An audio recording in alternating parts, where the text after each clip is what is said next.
being hugged by guests that know my name and being able to listen to them completely changed my perspective on Matthew's Hope as the inside of it, and pretty much my perspective completely on homelessness. I am 100% that person you would have seen 5 years ago that would have been like, oh my gosh, look at all that stuff on the side of the road. They need to move. Oh, I'm not giving them money. They can go get a job. I will fully admit that was me. I think we all lack empathy in the fact that we don't sit back and ask ourselves what caused them to be homeless. Homelessness is something that is so easy to fall into after hearing these stories, but it's so hard to come out of. If she gets to see the full range, A to Z, at what's taking place in this person's life and what pieces that we can help put back together. We get the dig down deep truth story of how they became homeless.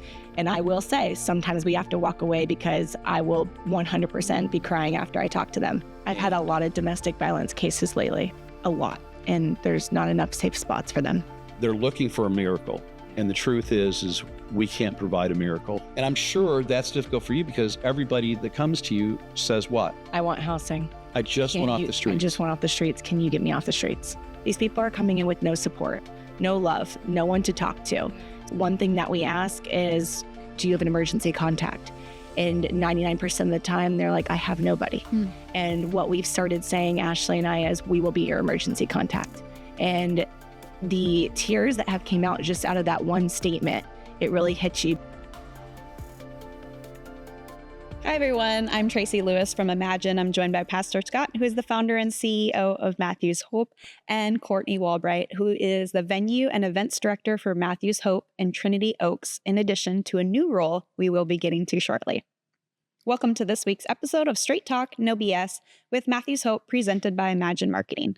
At Imagine Marketing, we put in the extra effort to craft a tailored strategy for success. We also offer photography, videography, and even podcast production services. Book a free consultation today. In this episode, we are going to learn about Courtney's new role with Matthew's Hope and what led to it. Courtney, welcome back.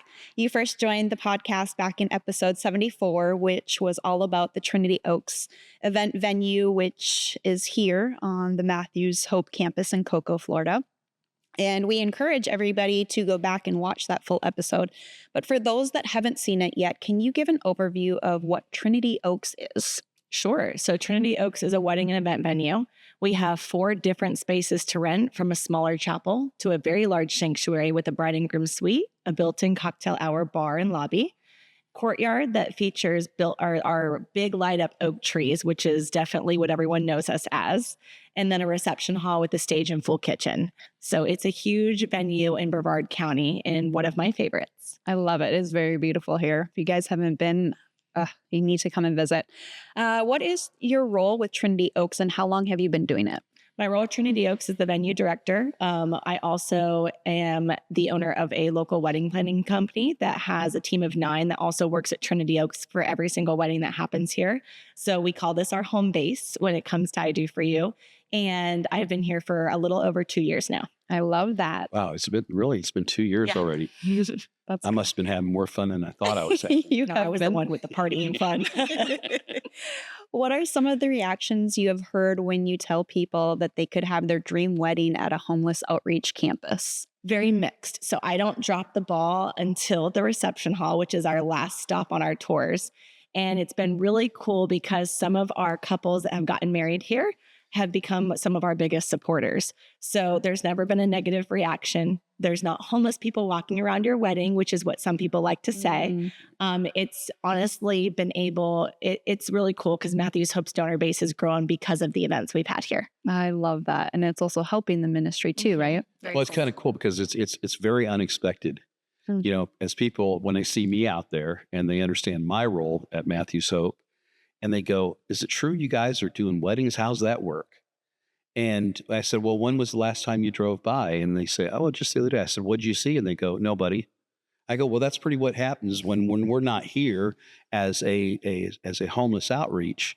There's nothing sitting around. People don't hang around our property. That's not how it works. It's very beautiful. And so then they see the pictures. Like I said, you mentioned the oak trees. When you see those oak trees lit up at night, or what's really cool is the sun sets perfectly to the west on our property. So when you see that coming through the oak trees, some of the pictures that we've seen taken, you can't get that anywhere else. I love that. You just can't.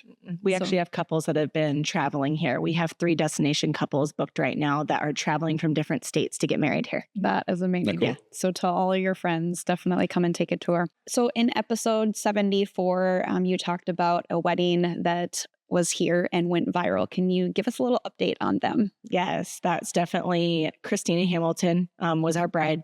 She holds a close place in our heart to all of us. She stays in touch with all of us. She supports Matthew's Hope at all of our events, so we get to see her often. And she is doing absolutely incredible. She looks amazing. And I know she is the director of awareness for her one of the online platforms for her autoimmune disease. Okay. And she's also up for Supermom of the Year. So she's doing amazing. And we love staying in touch with her because she definitely is a huge part of our story. Oh, wow. That is great. Courtney, can you remind everybody why that story went viral? Absolutely. So Christina was with the Wish Upon a Wedding Foundation, which reached out to us to host the wedding. And what it is we have to get a whole vendor crew together as well as the venue, and it has to be no charge to the couple. So it was over $50,000 in donations, which is double what some weddings are in Brevard County. So we went above and beyond. And she had her dream wedding here at Trinity Oaks, and it ended up getting caught by Florida Today and then the very next day People Magazine. So it was really cool. Wow. Well, best of luck to them.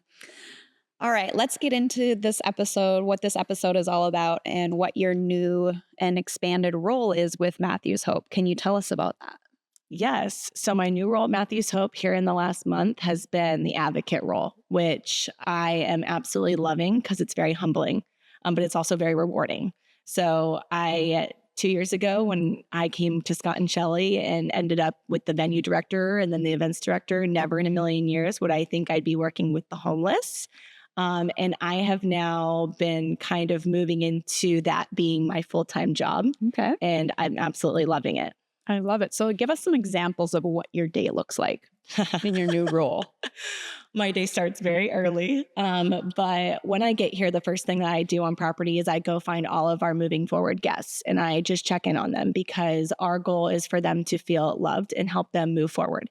And I'm a very loving and caring person. So I go see each one of them in the morning, ask how their night went, ask if they need anything.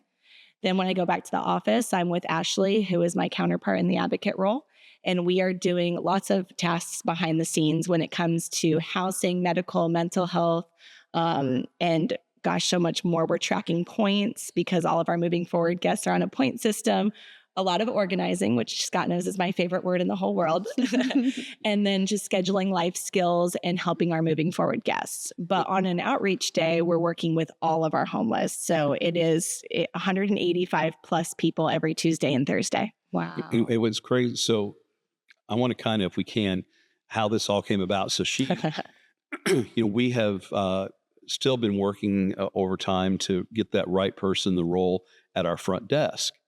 And so we've literally had to call on a lot of our other staff that, our phone rings a lot and, people to answering it with a little perk in their voice, and a little confidence and what have you. And so what happened is that as we had made some moves in the office, Courtney ended up being in what we call the fishbowl. If you had come into our office, it's this area that honestly, it's like a fishbowl. You're seen from every angle, and people come at you from every angle. And I think what happened is that kind of gave her a taste of what we really do here. It's not that she didn't know before, but there's a difference between going and watching or taking a tour or reading about it. But suddenly now she's kind of being asked questions that she, I think, never thought she'd be asked and try and figure out how to answer them and what have you. And so when she kind of approached me with this, I went, but how's that going to work? You're our wedding and events director. First off, how are you going to fit that into everything else you're doing? So you're already doing so much. Yeah. And so she already had some plans that she was working through personally with her own business and what have you. And so I just kind of, got Charlene involved. We kind of looked like, what's this look like? And I'm very curious. Even I know we've talked about it, but I'm curious to have her share also about how she felt asking to come into that kind of role. Right. I don't think a lot of people beg me, and I'm not saying she begged, but they really don't come looking for me to say, hey, I'd really like to do, be in the middle of what you're doing. Yeah. That just doesn't happen. People are not lining up the door to do that. So what led you to decide to ask him to do this? So this doesn't happen very often. I had like a slow week when Scott and Charlene went on a cruise. So I got with one of my really good friends here at Matthews Hope, Sarah, and I said, hey, can I shadow you this week? I just kind of wanted to see what she does because she's been involved with it since she was 15 years old. And so she said, yes. So I actually shadowed her for a whole week and ended up meeting some of our guests. And now within 24 hours, they know me by name.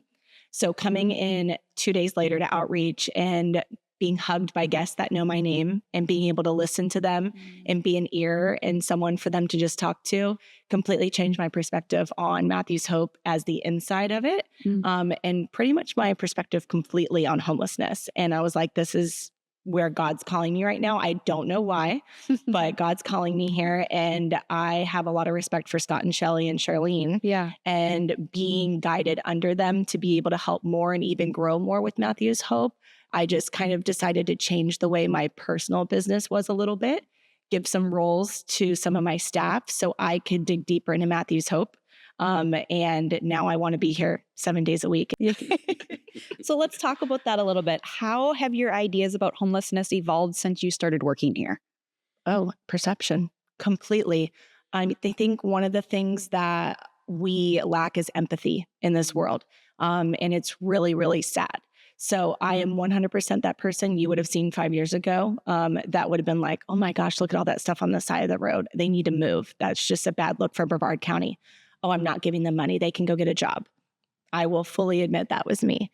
And I think we all lack empathy in the fact that we don't sit back and ask ourselves what caused them to be homeless, because homelessness is something that is so easy to fall into after hearing these stories, but it's so hard to come out of. So one thing that I get the blessing of doing as an advocate is new intakes, which is our new people. And sometimes we're seeing 17 a day. And we get the dig down deep truth story of how they became homeless. And I will say, sometimes we have to walk away because I will 100% be crying after I talk to them. It is really, really, really sad that we have this perception that they chose to become homeless. They can't just go get a job at McDonald's. McDonald's doesn't support you making what needs to be made in this housing nowadays. Well, and let's just touch even further on just as simple as McDonald's. We live in an economy right now where, when you used to see older people working at McDonald's because they were bored in their retirement, Right. Now they're working there because they need to. They need to work because our fastest growing population right now is first time homelessness is baby boomers. About 35% of the people first time walking here never been homeless, baby boomers. So now you take a homeless person who doesn't have access to proper rest, proper hygiene all the time. The list goes on. To try to compete for that job, if we're honest with each other, I mean, quite honestly, even as a person who started Matthews Hope and has been in management almost my entire life, I'm probably not putting that person at the top of my list, right. Even as empathetic as I am, right. Having been homeless at various times. And so it is something odd to look at and consider that. I tell people next time that you see someone that you assume is homeless, stop rather than judge. Just stop for a minute and ask yourself, what could have taken place in that person's life? What kind of trauma could have taken place in that person's life that would have made living that way acceptable? And I think when you stop and look at it, too often we're trying to treat symptoms as opposed to treating causes. And I think part of what Courtney gets to do with that first intake and then following through as part of the advocate team is she gets to see the full range of A to Z at what's taking place in this person's life and what pieces that we can help put back together. And so that's really important, I think, to point out. And she's in a very unique position to be able to do that. Quite honestly, I miss it, but someone's got to figure out bring money in here and pay for this mess. We recently saw a photo op at the White House with DoorDash Grandma, who said Trump's no tax on tips saved her a lot of money last year and helped her pay for her husband's cancer treatment. What is wrong with this picture? Oh God, okay, let's touch just a couple different things. First off, just consider this, that we have a grandmother that's having to work DoorDash. Okay. And the truth is that's happening. Now, it since came out that was all set up, which I find personally a little disgusting that we would set that up. Okay. And make people believe. But the truth is, this is actually happening. Sure, it's happening, And what little money she would have saved on her taxes, if you understand exactly how this whole tax thing was written out, is she's not going to come out ahead, especially when she has to pay today's gas prices. Okay, so there's a lot going on there, but the truth is we're seeing. I had a guy the other day deliver at our house that had to be in his early 80s. And I'm watching him hobble back out. He just left it there like they do, on my little bench outside the door. And I kind of looked out the window and I'm watching this guy literally hobbling out to his car. And I'm going, for God's sakes, don't tell me this guy's working because he's bored. He's having a difficult time walking. No, he's door dashing so he can make ends meet. So, yeah.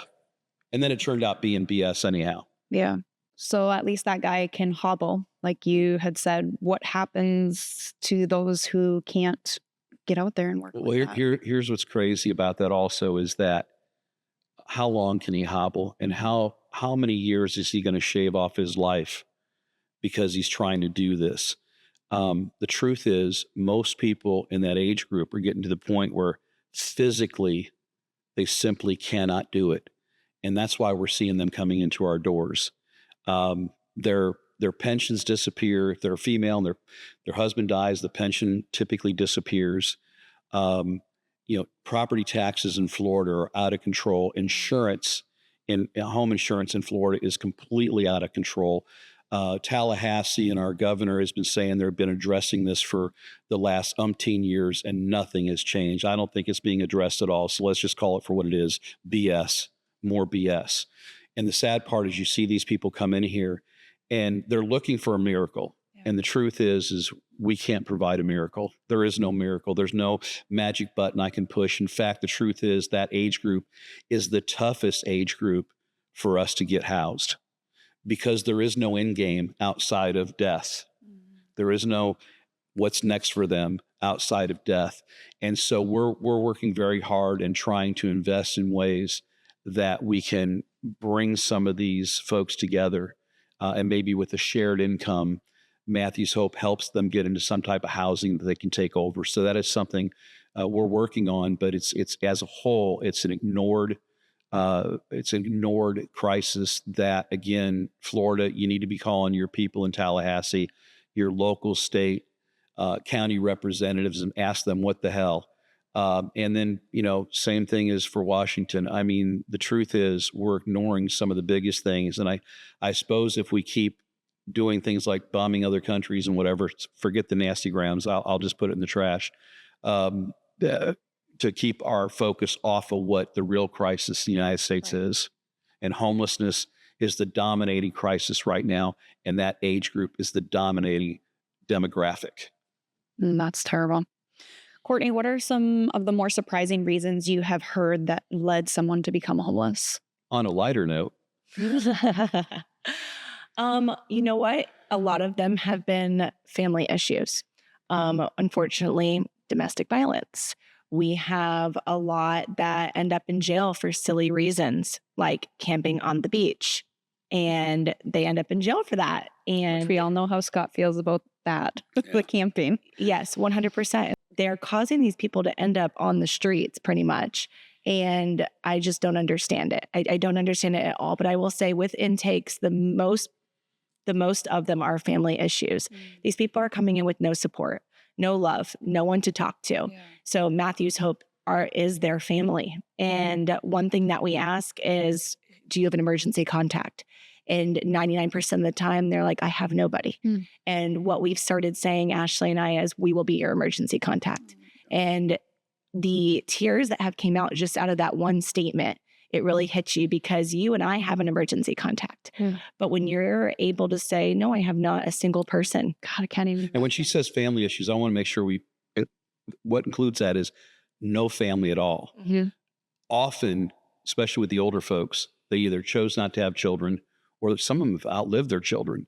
There's just nobody to call. And so when they suddenly hear that, we're willing to step into an odd role of being family for them and being that contact, it's huge. You will often see, the first thing you see is almost like if you poked a hole in a balloon that was all uptight and all of a sudden you see them kind of like, oh, God, somebody gives a damn. Wow. Somebody gives a damn. Mm-hmm. And that means the world to these folks. Courtney, when you are intaking such a wide variety of people of different ages and backgrounds, how challenging is it to find solutions for each of them? Well, solutions is a big word here because unfortunately we are stretched thin with solutions. So what we're able to do on our outreach days is what we've covered before. We are able to give them showers, pantry items, shopping, a hot meal, medical assistance, mental health counseling. And if we can get them into housing, that is 100% something we are working towards. We have James with the Homeless Coalition that's here with us, and we are working hard to get especially families into housing. But solutions is something that we need the support of Brevard County and the state of Florida in order to do. Makes sense. Yeah, I think solutions is much like to piggyback what Courtney said is I don't know if solutions is even a fair word to use in what we do. We are taking a different type crisis every few minutes. And that said, I will tell you something we've done. We always say we're a catch and release program. Well, catch and release you to what? When again you're older. We have taken in some guys that, and when I say guys, I'm men and women that are on the older side, my age group, that are baby boomers, and trying to develop a part of our moving forward program specifically for them. So we're not ignoring it. We just recognize that it's a whole new category that we've never had to really deal with before, and there's no resources available for us to tap into, whether it be through the Brevard Homeless Coalition, state funding, county funding, whatever. There really is nothing designed for that, and nothing that I know of that's being talked about. So it's literally Matthew's Hope once again, as we have in our entire 16-year history, is, well, we've never seen that before. Rather than saying we don't do that, we step back and go, but what can we do? Right. How can we make this work? So speaking of that housing, what is the latest on transitional housing over here that you have been trying to open for years in Brevard County? You mean the 3-year process with Coco? Yes. Believe it or not, and I'll believe it when I see it, I signed the papers just recently to go ahead and move forward on permitting. And so we are going to start demo work and what have you, and we'll start to see if we move this forward. That said, we've also committed to additional units out there that we rent. And so we're moving forward with our transitional housing with or without the help that we need. We'll figure it out. I would just rather be in a better position financially with the support that we get from the community, from we don't get support from the local cities. We really don't. We've just started getting some. But I mean that, we got to try to figure out how to get people rowing all in the same direction, which is very difficult when you have cities that don't talk to each other, the county not talking to the cities, and and you just end up going around in a circle. So our goal is trying to get more of them to row with us rather than row against us, and see what we can do. When so many people say they want to see people off of the streets, are you surprised at how difficult it is to create housing when you already have the spaces? Yeah, I mean, well, here's the thing. I don't want a homeless guy living in my front yard either. But me bitching about it hasn't fixed anything. This is again where the community needs to make their voice heard, not complaining about homelessness, because what they're really complaining about and what they mostly see is mental health issues. severe mentally ill people. The typical homeless, you're really barely seeing them out there. They're tucked in. If they're around one of the areas we support, they've had showers, haircuts, or laundry service. They're getting fed. They're getting all the things they need, that medical and mental health care. And so they pretty much fade into everything else. What people are really complaining about, and they don't know it, is they're complaining about a mental illness issue, not homelessness. But that said, also is if you're going to take the time to go onto social media and say something crappy, take that same time and encourage one another to. There's really simple, and we talked about this before. You show up at your local county meeting or city meeting or what have you, and they usually give you 3 minutes to talk. And all you need to do is this. HB 1365 went into effect just over 2 years ago. What is the plan locally to address this? And if there's not a plan, why not? And then the key then is shut up, because the next one who speaks loses. Take your next 2.5 minutes you have and make eye contact with every one of those leaders sitting up there and challenge them in your 3 minutes by not saying a thing. But can you imagine if 4, 5, 6 people showed up and did the same thing at these meetings? Okay, that is useful time. That is time well spent. Writing letters, writing emails as well is a plus, because it's not going to go away. And I think that if you're my age, I'm 63 coming up on 64, you better be thinking about this. What's this going to look like? Because you may need us one day. I may not be here, but my team will be here. And you need to look at that and consider what role we might play. The other part of it is that, this place is not run on smoke and mirrors. We have a $15 million budget, and only 6.2% of it is taxpayer funded. People, if they see it's a problem, then look at how you can invest with your time, talents, and treasures. Hell, I can barely get churches involved with us, and we're a ministry, but that's been a long time issue. But there's individuals out there that care. Invest a couple hours, come here for a tour, learn what's happening in your community so you can talk about it intelligently. So that's, I want to kind of encourage people to do that. But because we are sitting there, and again, people say, if I had 100 houses, I could fill every one of them up. Here's the challenge. How do I set them up to where people won't need me to continue to support that? And that's our effort. That's our goal, is to try to put the pieces together so it's not a constant drain on the local tax base and economy. Okay. And I'm sure that's difficult for you because everybody that comes to you says what? Housing. Yeah. I want housing. I just want off the streets. I just want off the streets. Can you get me off the streets? That's like the main question that we're asked every single outreach day. Usually with tears, because they're so damn exhausted because the stupid ass law that they put into place, making illegal to camp. First off, I'm going to say this. I've said it before.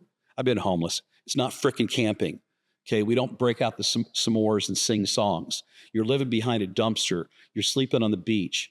You're sleeping behind a building, whatever. And then you're being woken up once, twice a night. These guys are exhausted. I had a guy just yesterday say, I wish I would just die. I'm so exhausted. I'm tired. And it wasn't that I was empathetic, but he was getting a little out of control, just verbally, not physically. But all he was really doing is this is taking a mental toll on him. And he knew it was. He even said it was. This is taking a mental toll on me. I don't know what to do. Wow. And then it's like, okay, Courtney, Ashley and the team, here you go. And then from there, we try to figure it out. Courtney, what has surprised you most about serving the homeless? Mental health. I think my best example I gave to one of my family members last night at a dinner, because of course they're all interested in my new role and the inners of homelessness. So my dinner conversation became about Matthew's Hope. However, this is the example I gave because I went through it. We all know moms can go through postpartum depression. One of the main reasons moms go through postpartum depression is because being sleep deprived, because their newborn's waking up every hour. That would mess up any of us. Oh, the homelessness are stuck in the cycle that they never get out of. They are interrupted every hour, whether it's cars going by, people coming, someone trying to steal something, the police asking them to move. Like, think of that never-ending cycle where you never get out of that postpartum depression. If I could hit a mom's heart right now, that's got to hit it.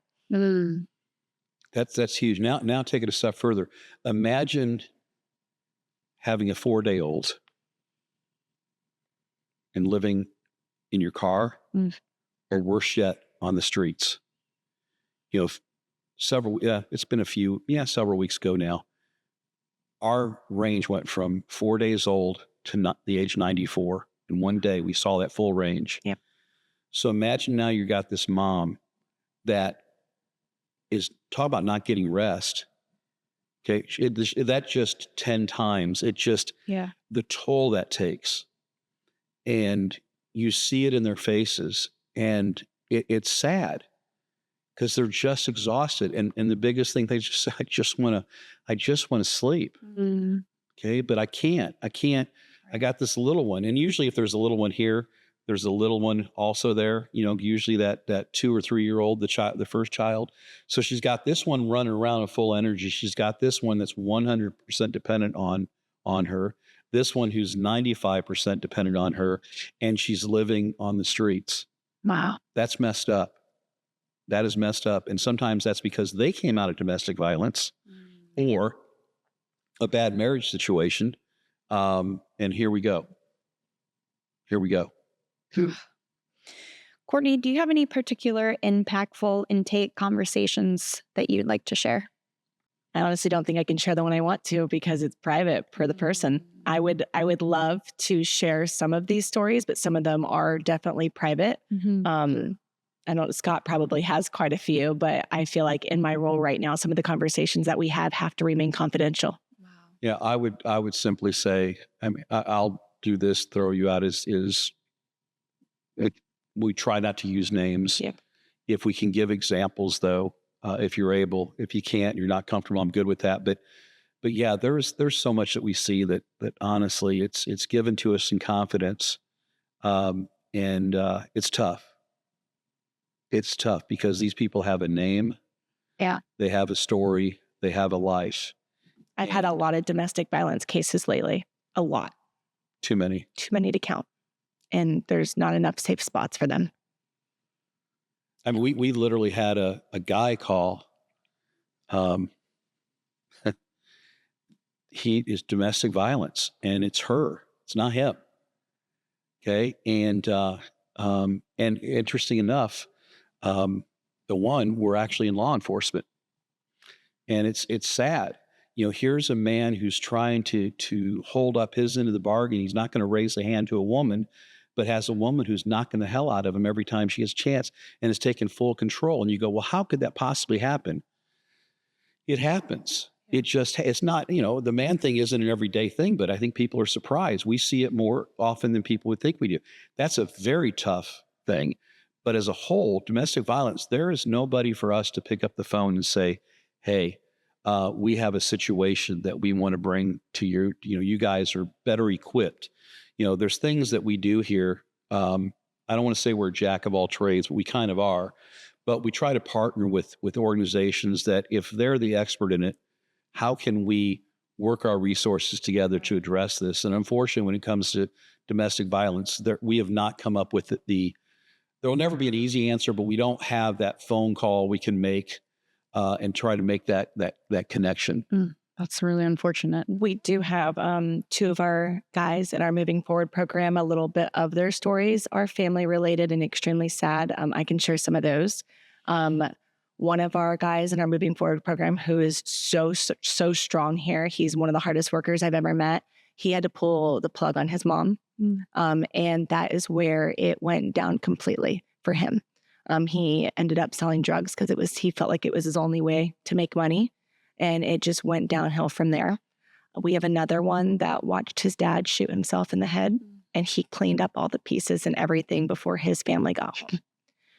These are situations where you're never going to unsee that replays in their minds forever. And it's the reason they're here. And just us being able to hear their story and help them a little bit is very rewarding. I want to remind people they didn't choose that. There's no such thing as someone choosing to be homeless. That's the stupidest damn thing I've ever heard somebody say. I hope it's just out of ignorance. But I feel it is. We were having lunch with our team, and one of the guys, very sweet guy, very caring guy, well, they choose to. I'm like, actually, let's talk about that. Because I've learned a lot from you guys. So I brought that up, and I've seen everybody's faces just kind of change, and then the light bulbs kind of go on. Mm-hmm. They're like, oh, I guess I didn't think of it that way before.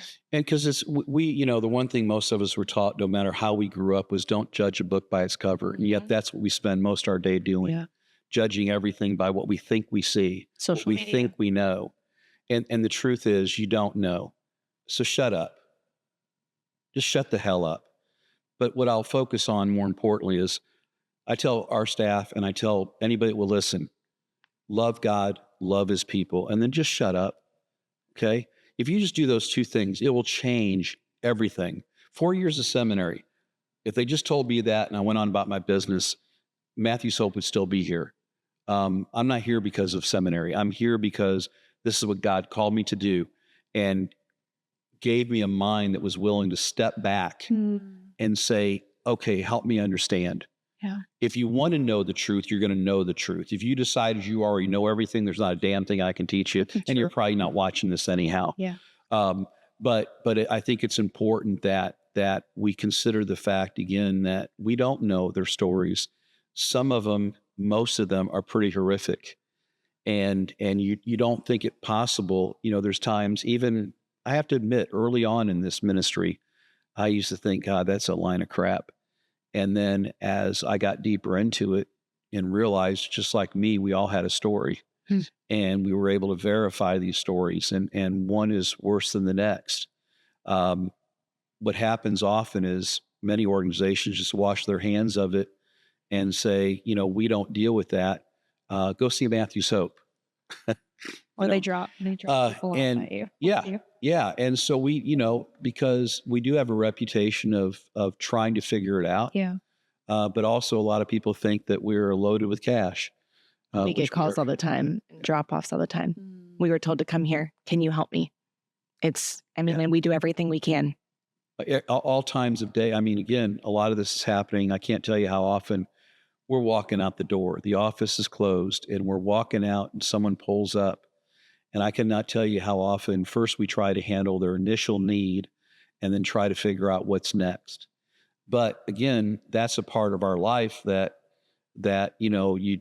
ministry is inconvenient. Okay. I used to say, gee, I wish somebody could call me and say, Uncle Joey's going to pass away at Thursday at around 1 o'clock. If you could just plan that into your schedule. As a pastor, that would have been very convenient. No, it's usually that I'm getting ready to go to the movies with my family. Here's what's going on. I'm trying to get home because I'm exhausted from the day. Here they come. That's what makes our team, I believe, some of the most special people on the planet, is because they do so often have to take a very selfless way of things when we have our own lives and issues and stuff to deal with. Yeah. I would just finish with this. I think you're going to be a rock star at this. I don't fully understand why. I think you're a little nutty. But you know what? Here. That's my nickname. The truth is, it's a good fit for you. The truth is, you have to be a little bit off center. Okay. To be willing to jump into the mud. I've shared this before. I'm going to say it one more time. Is beautiful as she is, and her nails are always done. One of my favorite professors, I've said this before, but he said, Scott, he calls me Scotty. One of the few people to get by with that. So Scotty, you're going to see a lot of Christians that have scabs on their knees. He says the ones you want to look for are the ones with dirt under their fingernails. And under those pretty fingernails of hers, there's some dirt. She is willing to get down. Sometimes we just got to be willing to get down in the mud with them so that we can meet them where they're at. Because how else are we going to walk them out of the darkness? Standing outside the cave yelling their name isn't going to do it. We need to go in and sit with them and love on them and walk them out. And I think that's exactly what Jesus would do and what we would expect that Jesus would do. And what Jesus did say is, watch what I do and you do it. And here we are. I love that. Well, there's nothing else to say after that. Thank you, Courtney, for joining us this week. If you are planning a big event in the Cocoa area, be sure to consider Trinity Oaks. And if you enjoy our podcast, please like, share, subscribe so that we can reach more people like you. Thanks, and have a good day.